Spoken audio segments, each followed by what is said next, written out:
और मैंने अपनी मर्जी से, अपने will say, Bharatiya Janata party से, भारतीय जनता मजदूर सेल से मुझे जितने भी नेशनल पोस्ट मिले थे मैंने सबको क्विट किया अपनी मर्जी से, क्योंकि मैं इस क्राइम में पार्टिसिपेट नहीं कर सकती हूँ। आज कैलाश विजयवर्गीय के ऊपर बलात्कार का केस है। आप सोचिए कि वो बंगाल के ऑब्जर्वर फिर से चुन लिए गए क्या इफेक्ट पड़ रहा होगा। हज़ारों महिलाएं मेरे साथ, उन्होंने भारतीय जनता पार्टी ज्वाइन किया था। आज तो वो मुझसे पूछ रही हैं कि जो ऑब्जर्वर है वही बलात्कार के केस में है, और जो विक्टिम है उसने ये एलिगेशन लगाया है कि 39 टाइम्स उन्होंने बलात्कार किया है उस औरत का। सुप्रीम कोर्ट ने वो मैटर देखने से इनकार कर दिया। वो पूरा मैटर हाई कोर्ट में। तो भारतीय जनता पार्टी की नींव ही अगर खराब है तो उसका जो छत होगा वो कितना कमजोर होगा। सोचिए कि कॉरपोरेशन इलेक्शन में कामिनी तिवारी को टिकट दिया गया है। गोपाल तिवारी की वाइफ कामिनी तिवारी को टिकट दिया गया है। गोपाल तिवारी जिनकी आधी से ज्यादा जिंदगी जेल में गुजरी है। एक्चुअली में विधानसभा में अपने सारे कैंडिडेट्स को जिताना था तो वो कभी श्रावंती को टिकट नहीं देते, वो कभी ऐसे लोगों को टिकट नहीं देते जो एक्चुअली में दे आर नथिंग, जिनको पॉलिटिक्स का पी भी नहीं पता है। तो आज जिन लोगों को, जनता को अट्रैक्ट करने के लिए, भीड़ लगाने के लिए जिन जिन लोगों को वो उठा करके लेकर आए थे, आज वही भारतीय जनता पार्टी को बदनाम कर रहे हैं। आज वही भारतीय जनता पार्टी के मुंह पर थूक कर जा रहे हैं। मैं अपने इस्लाम से बहुत मोहब्बत करती हूँ, अपने मुसलमान होने पर मुझे बहुत फ़ख्र है, और जिस तरह से उन लोगों को मेरे सलाम करने पर, मेरे जो मैं अपनी स्पीच स्टार्ट करती थी सलाम से और खुदा हाफिज़ से ख़त्म करती थी, उससे उन लोगों को बहुत तकलीफ़ें थी। तो वो तकलीफ़ें बहुत कुछ सामने आया।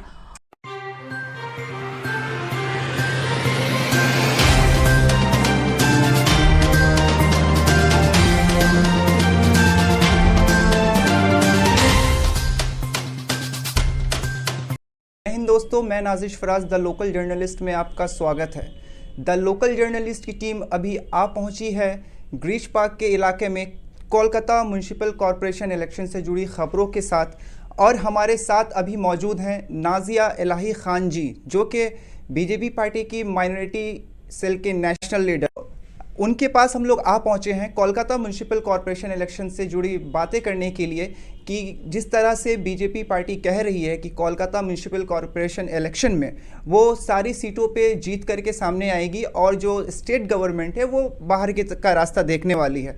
इससे जुड़ी बातें करेंगे। नाजिया इलाही खान जी हमारे साथ मौजूद हैं, उनसे हम लोग जानने की कोशिश करते हैं। सबसे पहले मैम, आपका बहुत बहुत स्वागत है द लोकल जर्नलिस्ट के चैनल पे।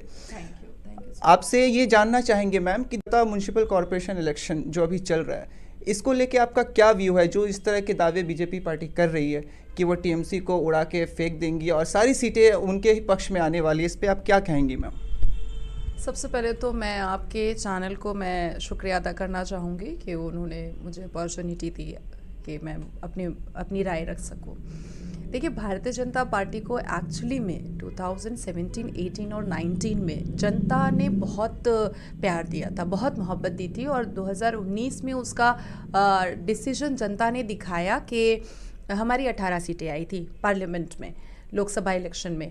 उसके बाद जिस तरह से भारतीय जनता पार्टी में एक गुटबाजी चलने लगी, एक सौदेबाजी चलने लगी, लोगों के इमोशन को हर्ट किया जाने लगा, जो लोग डिज़र्विंग लोग हैं उनको कहीं धक्का देकर पीछे छोड़ दिया गया, और पैसे के चक्कर में और पपेट बनाने के चक्कर में जिस तरह से लोगों का मिसयूज़ किया गया, जिस तरह से भारतीय जनता पार्टी मुसलमानों से बेइंतहा नफ़रत करती है, और जो देखा जा रहा है उनके नेचर से, उनके हैबिट से, उनके एटीट्यूड से, उनके बिहेवियर से, तो मुझे ऐसा लगता है कि ये सब खोखली बातें हैं कि वो पूरा उड़ाकर क्वासी गवर्नमेंट के पूरा कॉरपोरेशन का बोर्ड को उड़ाकर फेंक देगी और उनकी बोर्ड बन जाएगी। अगर उनको एक्चुअली में बोर्ड बनाना था, एक्चुअली में विधानसभा में अपने सारे कैंडिडेट्स को जिताना था, तो वो कभी श्रावंती को टिकट नहीं देते, वो कभी ऐसे लोगों को टिकट नहीं देते जो एक्चुअली में दे आर नथिंग, जिनको पॉलिटिक्स का पी भी नहीं पता है। तो आज जिन लोगों को, जनता को अट्रैक्ट करने के लिए, भीड़ लगाने के लिए जिन जिन लोगों को वो उठा करके लेकर आए थे, आज वही भारतीय जनता पार्टी को बदनाम कर रहे हैं। आज वही भारतीय जनता पार्टी के मुंह पर थूक कर जा रहे हैं और ट्वीट करते हैं कि ये गलत हुआ। तो मुझे ऐसा लगता है कि इस बार भी ऐसा ही कुछ होने वाला है। जितने भी डिजर्विंग कैंडिडेट्स थे उनको बिल्कुल नहीं मिला है। जिस तरह से क्रिमिनल्स को शेल्टर मिल रहा है भारतीय जनता पार्टी में, वो बहुत गलत हो रहा है और जनता बेवकूफ़ नहीं। I have a question for you, ma'am. Like, you are still associated with BJP party and you are national leader of that minority cell. So why didn't you choose contesting this election in a KMC election? अब mobile accessories को लेकर नहीं होगी कोई भी trouble, क्योंकि UNI की हर product है बिल्कुल अफोर्डेबल। खरीदिए मोबाइल फोन कवर्स, नेक बैंड्स, ब्लूटूथ स्पीकर्स, चार्जर्स और पावर बैंक जैसी ढेर सारी एक्सेसरीज सिर्फ और सिर्फ UNI की। UNI, born to win, India की ब्रांड इंडिया के लिए। मैंने पहले ही कह दिया था कि अगर भारतीय जनता पार्टी मुझे चूज करती भी है तो भी मुझे पार्टिसिपेट नहीं करना है, क्योंकि मैं अपने इस्लाम से बहुत मोहब्बत करती हूँ। अपने मुसलमान होने पर मुझे बहुत फ़ख्र है और जिस तरह से उन लोगों को मेरे सलाम करने पर, मेरे जो मैं अपनी स्पीच स्टार्ट करती थी सलाम से और खुदा हाफिज़ से ख़त्म करती थी, उससे उन लोगों को बहुत तकलीफ़ें थी। तो वो तकलीफ़ें बहुत कुछ सामने आया और जिस तरह से वो लोग क्रिमिनल्स को शेल्टर देते हैं, जिस तरह से वो लोग क्रिमिनल्स को एक हिडन आर्मी बना करके लोगों के पीछे लगाते हैं, वो सब एक्टिविटीज़ मुझे पसंद नहीं हैं। तो ऐसा लोगों को लग रहा है कि मैं भारतीय जनता पार्टी के अगेंस्ट में जहर उगल रही हूँ, लेकिन फैक्ट ये है कि मैं हूँ या रूपा गांगुली है या तथागत रॉय है, हम बंगाल में भारतीय जनता पार्टी को सेव करना चाह रहे हैं। भारतीय जनता पार्टी को बर्बाद करने में जो 5-6 लोगों का हाथ है, उनके हाथ से निकालना चाहिए। आज कैलाश विजयवर्गीय के ऊपर बलात्कार का केस है। आप सोचिए कि वो बंगाल के ऑब्जर्वर फिर से चुन लिए गए क्या इफेक्ट पड़ रहा होगा। हज़ारों महिलाएं मेरे साथ, उन्होंने भारतीय जनता पार्टी ज्वाइन किया था। आज तो वो मुझसे पूछ रही हैं कि जो ऑब्जर्वर है वही बलात्कार के केस में है और जो विक्टिम है उसने ये एलिगेशन लगाया है कि 39 टाइम्स उन्होंने बलात्कार किया है उस औरत का। सुप्रीम कोर्ट ने वो मैटर देखने से इनकार कर दिया, वो पूरा मैटर हाई कोर्ट में। तो भारतीय जनता पार्टी की नींव ही अगर ख़राब है तो उसका जो छत होगा वो कितना कमज़ोर होगा।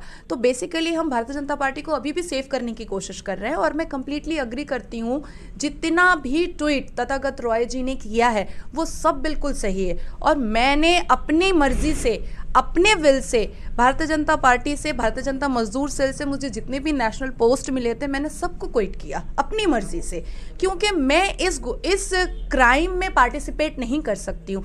आप सोचिए कि कॉरपोरेशन इलेक्शन में कामिनी तिवारी को टिकट दिया गया है, गोपाल तिवारी की वाइफ कामिनी तिवारी को टिकट दिया गया है। गोपाल तिवारी जिनकी आधी से ज़्यादा जिंदगी जेल में गुजरी है, तो ऐसे लोगों को टिकट दिया जा रहा है जो पढ़े लिखे नहीं है, जिनकी कैपेबिलिटी नहीं है, जिनकी कैपेसिटी नहीं है, उन लोगों को टिकट दिया जा रहा है। विधानसभा में भी वही हुआ। तो मुझे नहीं लगता है कि मुझे पार्टिसिपेट करने की ज़रूरत थी। वैसे मैम, केएमसी इलेक्शन से रिलेटेड आपको क्या लगता है, जो बयान आ रहे हैं बीजेपी की तरफ से, आपका अपना क्या व्यू है, किस तरफ ये पक्ष जा रहा है इस बार इलेक्शन में? देखिए, जितनी भी बयानबाजी वो लोग करते हैं वो उनके अगेंस्ट में ही हो जाता है, क्योंकि बयानबाजी करने से पहले हम लोगों ने बचपन में एक चीज़ पढ़ी है या हमारे दादी नानी ने सिखाया है कि पहले तोलो तब बोलो। हमेशा पहले तोलना चाहिए तब बोलना चाहिए। प्रॉब्लम ये है कि भारतीय जनता पार्टी में लोग क्रिटिसिज्म में ज़्यादा जाते हैं, ऑप्टिमिज्म में बहुत कम जाते हैं, हुज्जत में बहुत ज़्यादा जाते हैं, इज्जत में बहुत कम जाते हैं। तो यहाँ पर कौन क्या कर रहा है उसकी गॉसिप में उनको ज़्यादा मन लगा रहता है, हमें क्या करना चाहिए उसमें मन नहीं लगा रहता है। आप सोचिए कि धीरे धीरे विधानसभा 77 सीटें लाने के बावजूद भी सब धीरे धीरे चले जा रहे हैं तृणमूल कांग्रेस में। तूफान की तरह आए थे और ज्वार भाटा की तरह सब वापस जा रहे हैं। तो भारतीय जनता पार्टी को एक अकेला शुभेंदु अधिकारी तो नहीं संभाल सकते हैं ना, नहीं संभाल सकते हैं, क्योंकि दिलीप घोष को मच्छी पकड़ना है, अब मच्छी पकड़ाएगी नहीं। कैलाश विजयवर्गीय रेप के केस में है, वो बंगाल आएंगे नहीं। अमित मालविया पता नहीं क्या करते हैं, वो तो जैसे लगता है कि कॉर्पोरेट ऑफिस में काम करते हैं, वो कोई किसी पॉलिटिकल पार्टी में काम नहीं करते हैं। तो ये जो ग्रुपिज्म है इसको तोड़ने की ज़रूरत है। आज जिन्होंने मार खाया, लाठी खाई, धरने पे बैठे, जेल गए, वो नज़र नहीं आ रहे हैं। कितने भारतीय जनता पार्टी कार्यकर्ताओं का मर्डर हुआ, आज उनका तो एक भी जजमेंट सामने नहीं आता है। अगर आप इतने स्ट्रॉन्ग हैं तो आप जजमेंट सामने लाइए ना। आप सिर्फ एलिगेशन क्यों लगा रहे हैं? हम पिछले 10 साल से सुन रहे हैं कि कोयला स्कैम हो रहा है, कहाँ है judgement? Narada Sharda chit fund हो रहा है, कहाँ है जजमेंट? जजमेंट तो दिखाइए ना, तब ना पब्लिक बिलीव करेगी आपकी बातों पे। एलिगेशन तो कोई भी किसी पर लगा सकता है और 20-22 दिन के लिए किसी को भी कोई अंदर कर सकता है, लेकिन जजमेंट लाना बहुत ज़रूरी है ना। तो ये सारी बातें भारतीय जनता पार्टी, जो बंगाल में जो लोग हैं, गुटबाजी जो चल रही है, ये सिर्फ और सिर्फ हवा है। 10 सीटें भी लाना मुश्किल है, 10 सीटें भी। आप मेरा, मैं तो यही कहूँगी कि आप मेरा नाम चेंज कर दीजिएगा अगर 10 से ऊपर सीटें कॉर्पोरेशन में आ गई भारतीय जनता पार्टी की तो। और मैम, आपको क्या लगता है कि जो स्टेट गवर्नमेंट है उनको और क्या चीज़ें करनी चाहिए जिससे वेस्ट बंगाल में हेल्थ, एजुकेशन और दीगर जो चीज़ें हैं जिनको फिक्स करना चाहिए वो पूरी कर पाएँ? सरकार की तरफ से क्या कमियां दिखती हैं जो आपके नज़र में आपको महसूस होती हैं मैम? कमियां तो दिखती हैं। देखिए, मैं बहुत स्ट्रेट फॉरवर्ड हूँ, मुझे डर नाम की कोई चीज़ नहीं है। हालांकि मेरे बेटे को बहुत टारगेट किया गया है, भारतीय जनता पार्टी के क्रिमिनल हिडन आर्मी ने मेरे बेटे को बहुत टारगेट किया है, लेकिन फिर भी मैं ये कहूँगी कि माइनॉरिटी एरिया में काम करने की बहुत ज़रूरत है। खिदरपुर है, नादियाल है, गार्डन रीच है, आपका मटिया बुरूज है, आपका बेग बगान है, बिस्तीपाड़ा है, केला बगान है, बेलगछिया है, राजा बाज़ार है। तो जितने भी माइनॉरिटीज़ के एरिया है उसको हर हाल में डेवलप करने की, उसको हर हाल में हाइजीन करने की बहुत ज़्यादा ज़रूरत है।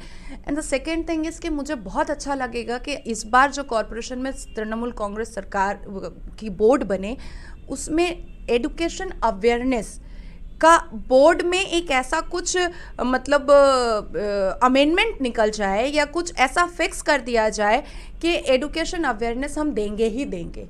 ये हमारी मतलब ये हमारे बोर्ड की एक ड्यूटी है कि हमको एडुकेशन अवेयरनेस देना है, स्पेशली इन माइनॉरिटीज एरिया। नहीं, हर किसी को। आप बहुत ग्रामीण एरिया में जाइए तो आपको बहुत सारे बंगालीज बच्चे भी नहीं पढ़े हुए मिलते, वो भी लेबर करते हैं, कोई रस्सी बनाते हैं तो कोई कुछ करते हैं। तो और माइनॉरिटीज़ में तो खैर हम गूगल में सर्च कीजिए तो हम दलित से भी पीछे हैं एडुकेशन में। तो बेसिकली मुझे बंगाल को, मुझे ऐसा लगता है कि एडुकेशन की बहुत ज़रूरत है, और जैसे जैसे एडुकेशन बढ़ेगा वैसे वैसे क्राइम घटेगा, ये मेरा मानना है। थर्ड थिंग इज़ कि बहुत ज़्यादा वाटर ड्रेनेज प्रॉब्लम है, पानी बहुत जाम हो जाता है। आप तो पोर्ट इलाके में जा ही नहीं सकते हैं जब बारिश होगी, तो आप गली कूचों में एंटर ही नहीं कर सकते। नॉट इवन दैट, आप यहाँ मेन सेंट्रल एरिया जो हम लोगों का है, आप मेडिकल हॉस्पिटल के पास जा नहीं पाएंगे अगर 2 दिन बारिश हो गई। 2 दिन तो बहुत दूर की बात है, अगर 4 घंटे जम के बारिश हो जाती है तो इंसान के मूवमेंट बंद हो जाते हैं। तो गरीबों पे बहुत इफेक्ट पड़ता है। जिनके पास पैसा है वो तो बहुत आराम से 2 दिन 4 दिन अपना चला लेते हैं, लेकिन जो रोज़ खाते हैं, रोज़ कमाते हैं, उनको बहुत इफेक्ट पड़ता है। तो मैं ये चाहूँगी कि अगर बोर्ड बनती है फिर से दोबारा तो ये काम करना चाहिए। मैम, बीजेपी ने अभी मैनिफेस्टो अपना जो लॉन्च किया है उसमें लिखा है कि बंगाल को जीतना है, इस तरह का। You must aware of that, I hope so. आपका क्या कहना है इस बारे में मैम? देखिए, कहा तो उन्होंने ये भी था कि बस हमारी तो सरकार बन रही है 2021 में, और मैंने भी स्पीच में कह दिया था कि भाई विधानसभा असेंबली को तो मैं ऑरेंज कलर से रंगवा दूंगी, लेकिन अपार्ट ऑफ एवरीथिंग जितने भी रिपोर्टर्स हैं, मैंने उनसे ये भी कहा था कि जो सिनेरियो कैंडिडेट का नाम देखने के बाद मैंने ये क्लियर कर दिया था कि 80 से ऊपर सीटें भारी हैं। 80 भी आ जाए तो इन लोगों को नारियल फोड़ना पड़ेगा कालीघाट में जा कर के। तो मुझे ऐसा लगता है कि ये सिर्फ बोल बचन देते रहते हैं, सिर्फ बोल बचन देते रहते हैं, बल्कि इनको खुद में ये पता होता है कि जो पपेट कैंडिडेट्स को हमने चूज़ किया है, कुछ लोगों से पैसा लेकर के और कुछ लोगों को पैसा दे करके, वो नहीं जीतेंगे, वो बिल्कुल नहीं जीतेंगे। आप डॉक्टर को इंजीनियर का काम दीजिएगा वो नहीं कर पाएगा, आप इंजीनियर को वकील का काम दीजिएगा वो नहीं कर पाएगा, नाचने गाने वाला पॉलिटिक्स के बारे में नहीं जानता है वो नहीं कर पाएगा। तो जिनका जो प्लेटफॉर्म है, जो जिस चीज़ में बहुत कंफर्टेबल हैं और प्रो हैं, उनको वही काम करने देना चाहिए। तो दिस इज जस्ट अ बोल बचन, जस्ट अ बोल Bachchan. Well ma'am, last question आपसे करूंगा। वैसे आप सोशली काफ़ी एक्टिव रहती हैं, पॉलिटिकली भी आप काफ़ी एक्टिव रही हैं और सोशल मीडिया पे हमेशा आपके चर्चे आते रहे, रिसेंट में भी, और काफ़ी आप ये कहते हैं। आपके फैंस ने क्या आपसे कभी कहा कि आप क्यों नहीं इस इलेक्शन में लड़ रही हैं, आपको इसकी ज़रूरत महसूस, अभी आपने कहा नहीं हुई, लेकिन फिर भी क्या कभी आपसे किसी ने पूछा इस बारे में और आपको निजी तौर पे ऐसा लगा कि आपको ये लड़ना चाहिए था इलेक्शन? देखिए, सोशल मीडिया को मैं पहले बहुत इम्पोर्टेंस देती थी, टू बी वेरी फ्रैंक, क्योंकि मैं बहुत मुँह फट हूँ। मैं सोशल मीडिया को पहले बहुत इम्पोर्टेंस देती थी, लेकिन जब से ये फेक आईडी का सिलसिला स्टार्ट हुआ है और people are like hide yourself behind a curtain to abuse others, to criticize others. सिर्फ वो फेक आईडी बनाते हैं ताकि वो दूसरों को क्रिटिसाइज करें। तो नथिंग इज़ चेंज। पहले जब मैं भारतीय जनता पार्टी के लिए बहुत फेवर में बोलती थी, ठीक है वो जितनी भी गलत है मुझे फेवर में ही बोलना है, तब मुसलमान गालियां देते थे गंदी गंदी। अब जब क्योंकि मैं भारतीय जनता पार्टी का सारा पोल पट्टा खोल रही हूँ तो हिंदू गाली दे रहे हैं मुझे। तो मैं पर्टिकुलरली सोशल मीडिया के जितने भी कमेंट्स आते हैं उसको मैं सीरियस नहीं लेती हूँ। हाँ, मेरे अपनों ने मुझे बहुत इस बार कहा है, जो मेरे बहुत नज़दीक हैं, जैसे आप हैं और भी बहुत सारे लोग हैं, उन लोगों ने मुझसे ज़रूर बोला कि आपको भी फाइट करना चाहिए। तो इलेक्शन, आई थिंक कि election is not my cup of T. I am a good speaker, that I know that very well. मैं डिबेट अच्छा कर लेती हूँ, that I also know that very well. But election मैंने 2010 में corporation election बहुत कम as में लड़ा था, तो वो एक्सपीरियंस हो गया, दैट्स इट। लेकिन आगे इंशाल्लाह वल रहमान मेरी ज़िंदगी में बस एक ही ख्वाहिश है कि मैं एक लोकसभा इलेक्शन फ़ाइट करूं, बस उसी की तैयारी करूंगी और कोई इलेक्शन नहीं। It's kind of personal question if I would ask this. Are you thinking about switching?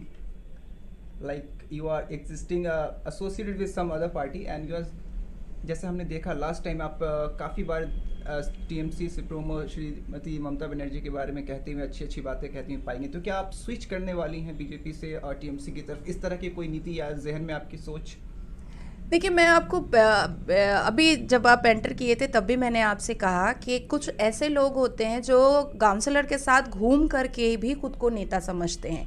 मैंने 12 साल पॉलिटिक्स में अपना जीवन दिया, लेकिन मैं आज भी खुद को नेता नहीं समझती हूँ। And the second thing is कि मैं जब भारतीय जनता पार्टी के लिए बहुत एक्टिव काम कर रही थी, एक एक दिन में मैंने 10-10 मीटिंग्स की है, तब भी मैंने हाथरस पर अपनी आवाज़ उठाई थी, क्योंकि मैं भी एक औरत हूँ और किसी का भी बलात्कार होगा तो मैं आवाज़ उठाऊंगी। मैंने कैलाश विजयवर्गीय के ऊपर जब बलात्कार का मैटर हुआ तो I am the only one कि मैंने कहा था कि मैं विक्टिम से जाके मिलूंगी। बलात्कारी इज बलात्कारी, once a criminal always a criminal. और आप आईपीसी और सीआरपीसी में अगर 376 और 354 देखिएगा तो वो सबसे घिनौना अपराध और सेक्शन है। तो मुझे ऐसा लगता है कि फैक्ट बोलने का मतलब ये नहीं होता है कि मैं स्विच कर रही हूँ। अ पार्ट ऑफ एवरीथिंग कि अभी 6 महीना मैं अपने बेटे के साथ अपना टाइम स्पेंड करना चाहती हूँ। मेरा बेटा माशाल्लाह 13-13.5 साल का है। मैंने अब कभी भी उसके साथ क्वालिटी टाइम ही नहीं स्पेंड किया है, तो मैं 6 महीना उसके साथ टाइम स्पेंड करना चाहती हूँ और उसके बाद मैं किसी डिसीजन पर आना चाहती हूँ कि मुझे क्या करना है एक्चुअली में। हाँ, एक रिग्रेट है जो मैं बार बार कह रही हूँ कि भारतीय जनता पार्टी में बहुत एक्टिव मूवमेंट में रह करके कहीं ना कहीं अपनी पर्सनल आइडेंटिफिकेशन एक रिनाउंड सोशल एक्टिविस्ट के नाम से मैं जानी जाती थी, जो मैं भूल गई थी, जिसका मुझे बहुत रिग्रेट फील होता है। तो मैं उसको फिर से रिकवर करने की कोशिश कर रही हूँ, मेंटेन करने की कोशिश कर रही हूँ। And the third thing is कि पॉलिटिकल मैदान ना नाजिया कभी छोड़ेगी, ना छोड़ने वाली है, और ना ही किसी के बाप के अंदर ताकत है कि उससे छुड़ा दे, क्योंकि this is a type of नशा। Politics is a type of नशा। तो अब तो वो नशा लग चुका है, अब तो वो करूँगी ही मैं। लेकिन हाँ, अगर श्रीमती ममता बनर्जी अच्छा कर रही हैं तो उसको बोलने में तो कोई बुराई नहीं है। ये मैं ही नाजिया इलाही खान हूँ। जब द्वारे द्वारे सरकार विधानसभा के ठीक टाइम पर आया था तो मैंने एक ऐसा स्लोगन बनाया था जो पूरे पश्चिम बंगाल में फेमस हुआ था, जो त्रिपुरा और गोवा में भी चला, मेरा स्लोगन। लेकिन जब वो द्वारे द्वारे सरकार नहीं बंद हुआ, फिर द्वारे द्वारे राशन आया, तब मैं ही वो नाजिया इलाही खान हूँ जिसने अप्रिसिएट भी किया श्रीमती ममता बनर्जी को कि ये बहुत अच्छा काम वो कर रही हैं। ये इलेक्शन के लिए नहीं था, ये जनता के लिए था। और कोई भी पार्टी अगर जनता के लिए काम करती है, हिंदू मुस्लिम सबको पैरेलल लेके चलती है, सबके रिचुअल, सबके फेस्टिवल, सबके इमोशंस को अगर रिस्पेक्ट देती है, तो मुझे ऐसा लगता है कि मुझे उसको अप्रिसिएट करना कोई पाप या गुनाह नहीं है। देखिए, राम के नाम पर या अल्लाह के नाम पर आप किसी से वोट एक बार मांग सकते हैं, पर पेट तो खाना मांगता है ना।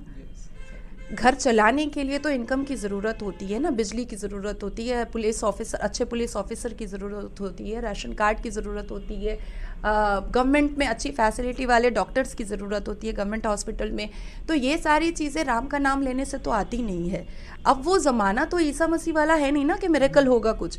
तो मिरेकल क्या होगा कि हमारे जो कैंडिडेट्स जो जीत कर आते हैं वो पूरे दिल से, पूरे मन से, पूरी प्योरिटी और लॉयल्टी के साथ वो जनता के सपोर्ट में, जनता के हित में काम करें। इसी को हम मिरेकल समझेंगे। कमाएं, आप बिल्कुल कमाएं, इलीगल कंस्ट्रक्शंस भी करें, लेकिन साथ साथ जो जनता की जिम्मेदारी की वजह से जो चेयर आपको मिला है, उस चेयर को आप धोखा मत दीजिए। तो बस इतना ही तो मैं कहती हूँ। बहुत बहुत शुक्रिया हमारे साथ बात करने के लिए नाज़िया इलाही खान जी। आप सुन रहे थे नाज़िया इलाही खान जी को, जो कि बहुत ही फेयरलेसली अपनी सारी बातें स्टेट गवर्नमेंट के लिए भी और जिनके साथ वो एसोसिएटेड हैं उनके लिए भी कह रही थी। आगे भी द लोकल जर्नलिस्ट की टीम आपके साथ जुड़ेगी और केएमसी इलेक्शन से जुड़ी जानकारी आप तक पहुंचाती रहेगी। फिलहाल के लिए नाज़िश फराज को दे इजाज़त और देखते रहें द लोकल जर्नलिस्ट। धन्यवाद।